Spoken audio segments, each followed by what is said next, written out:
देखिए, सवाल जवाब दोनों आते हैं और सवाल जवाब का वातावरण भी आप लोग देखते होंगे और जितना समय रहता है सदन में आसन से जो निर्णय आता है उसके अनुरूप हम लोग पूरी कार्रवाई में हिस्सा लेते हैं। नमस्कार, हिस्ट्री न्यूज देख रहे हैं आप और मैं हूं आपके साथ गौरी रानी।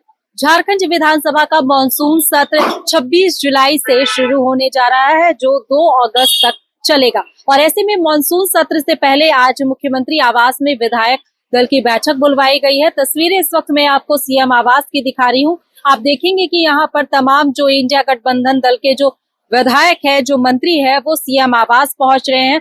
बैठक 4 बजे से रखी गई थी, लेकिन ये बैठक थोड़ी लेट से शुरू हो रही है। और ऐसे में तस्वीरें देखिए, जहां पर मंत्री हफीजुल हसन पहुंच चुके हैं, मंत्री मिथिलेश ठाकुर, मंत्री दीपक बिरुवा पहुंच चुके हैं, कांग्रेस के विधायक शिल्पी निहात तिर्की पहुंच चुके हैं। साथ ही कांग्रेस के अगर मैं मंत्री की बात करूं, इरफान अंसारी की, वो दिल्ली में है, तो वो विधायक दल की बैठक में शामिल नहीं होंगे। मंत्री दीपिका पांडे विधायक दल की बैठक में शामिल नहीं होंगे, क्योंकि मंत्री बनने के बाद वो दिल्ली में अपने आला कमान से मिलने के लिए गए हुए हैं। तो ऐसे में कुछ ऐसे कांग्रेस के मंत्री हैं जो इस विधायक दल की बैठक में शामिल नहीं होंगे। लेकिन आज जो बैठक बुलवाई गई है, वो मॉनसून सत्र से पहले किस तरीके से विपक्ष के सवालों का सरकार जवाब तैयार करे, इसको लेकर के ये बैठक बुलवाई गई है। साथ ही साथ जो मॉनसून सत्र कल से शुरू होने जा रहा है, इस मॉनसून सत्र में विपक्ष हंगामा करेगा, चाहे वो रोजगार का मुद्दा हो, चाहे वो करप्शन का मुद्दा हो, या फिर संताल परगना में डेमोग्राफी बदलाव का मुद्दा हो।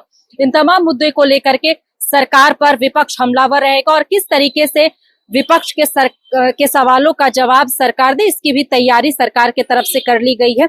और यही वजह है कि आज विधायक दल की बैठक बुलवाई गई है, जिसमें ये रणनीति बनाई जाएगी कि किस तरीके से हेमंत सोरेन के 4.5 साल के कार्यकाल में जो काम सरकार के तरफ से हुए हैं, सरकार की उपलब्धियां गिनाने का काम जो है वो सदन में किया जाएगा। लेकिन साथ ही साथ विपक्ष लगातार ये भी सवाल करती हुई नजर आएगी कि जो वादे करके हेमंत सोरेन सत्ता में आए हैं, 4.5 साल हो चुके हैं, उन 4.5 सालों में हेमंत सोरेन ने कितने वादे पूरे किए हैं।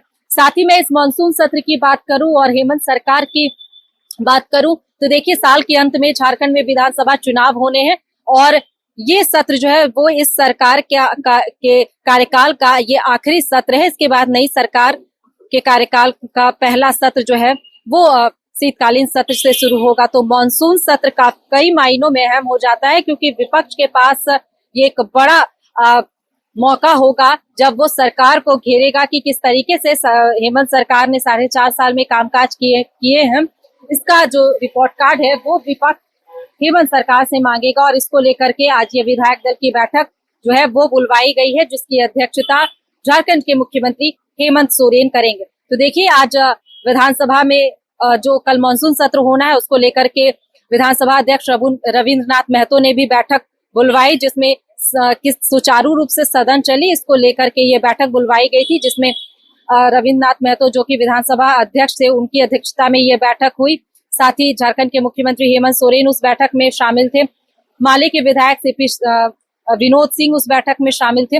और साथ ही साथ हेमंत सोरेन ने ये कहा कि मानसून सत्र जो है वो इस सरकार का ये आखिरी सत्र होगा और ऐसे में किस तरीके से इस सत्र को जनता के उपयोग में लाए, इसका विपक्ष ख्याल करे और साथ ही साथ सदन का जितना हो सके समय का इस्तेमाल विपक्ष करे और साथ ही विपक्ष सहयोग दे। तो क्या कुछ हेमंत सोरेन मॉनसून सत्र शुरू होने से पहले विपक्ष से आग्रह कर रहे हैं, सुनिए। देखिए, सवाल जवाब दोनों आते हैं और सवाल जवाब का वातावरण भी आप लोग देखते होंगे और जितना समय रहता है सदन में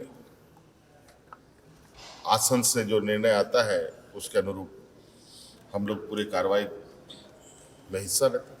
तो देखिए, मानसून सत्र शुरू होने से पहले आज सीएम आवास में विधायक दल की बैठक बुलवाई गई है, लेकिन पूरा ये आसार है कि मानसून सत्र में विपक्ष का हंगामा भी देखने को मिलेगा और साथ ही रोजगार करप्शन के साथ संथाल परगना में डेमोग्राफी बदलाव का मुद्दा भी सदन में गूंजेगा। फिलहाल इस खबर में इतना ही, मुझे दीजिए इजाजत, नमस्कार।